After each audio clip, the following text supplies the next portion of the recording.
टी20। दिफाई champion West Indies को पहले ही match में शिकस्त। आईसीसी टी20 वर्ल्ड कप के सुपर 12 मरहले के दूसरे मैच में इंग्लैंड ने दिफाई चैंपियन वेस्टइंडीज को 6 विकेटों से शिकस्त दे दी। इंग्लिश टीम ने 56 रन का हदफ बआसानी 4 विकेटों के नुकसान पर 9वें ओवर में हासिल कर लिया।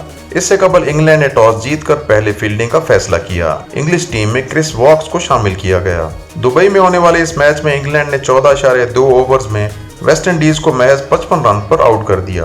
वेस्टइंडीज की जानिब से क्रिस गेल 13 रन बनाकर टॉप स्कोरर रहे। आदिल रशीद 4, जबकि टाइमल मिल्स, मोइन अली 2-2 और क्रिस वॉक्स और क्रिस जॉर्डन ने 1-1 विकेट हासिल की।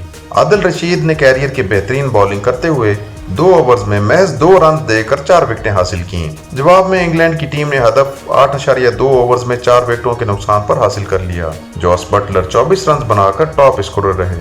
वेस्टइंडीज की जानिब से left arm spinner Akeal Hosein ने 2 खिलाड़ियों को आउट किया।